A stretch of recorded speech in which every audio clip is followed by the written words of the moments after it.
सक्रिय रही लघुचाप आसंता किसी घंटा मध्य प्रबल वर्षा 13टी जिला को ऑरेंज और 17टी जिला को जारी है येलो वार्निंग। नमस्कार मुसी आप देखुं ओडिया प्राइम टॉक। तेज आसतु नजर पकेबा पाणीपागर खबर उपरे।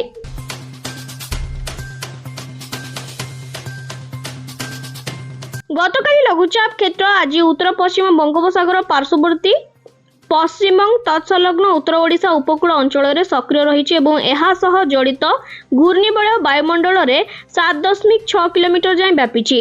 आगामी 2 ରୁ 3 दिन जाए पश्चिम उत्तर पश्चिम दिगरे गति करिबा परे उत्तर ओडिशा उत्तर छत्तीसगढ़ मध्य दे गति करिबार संभावना रही।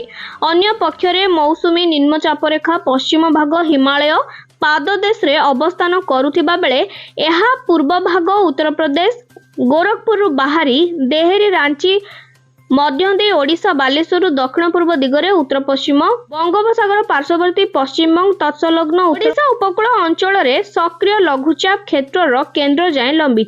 यार प्रभाव में आगामी किछि घंटा मध्य समग्र राज्य में झड़ वर्षा और वज्रपात संभावना रही बेले 13टी जिले में प्रबल और अति प्रबल वर्षार संभावना रही। 17टी जिले में प्रबल वर्षार संभावना रही एक सतर्क सूचना जारी करिछि भारतीय पाणीपाग विभाग भुवनेश्वर स्थित आंचलिक केन्द्र।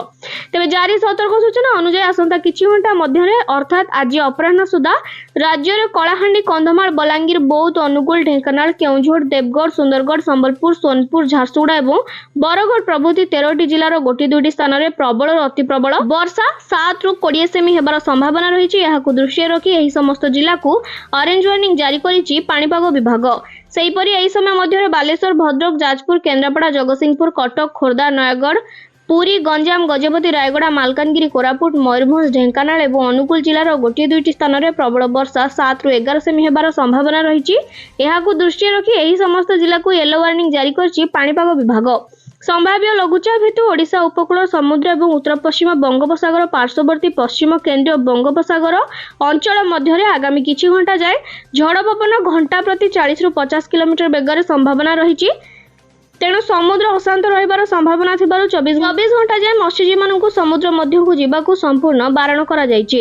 अन्य पक्षरे ट्विन सिटी कटक और भुवनेश्वर समेत यार पार्श्ववर्ती अंचल में आज सकाळु आकाश मेघाच्छन्न रहिबा सह तुहाकुतुआ वर्षा लागि रहितला। तेबे ट्विन सिटी अंचल में अपराह्न विलंबित संध्या मध्य असराय 2 असराय प्रबल वर्षा हेबार मध्य संभावना रही भुवनेश्वर स्थित आंचलिक केन्द्र पक्षरु जारी सतर्क सूचना कहा जायछि।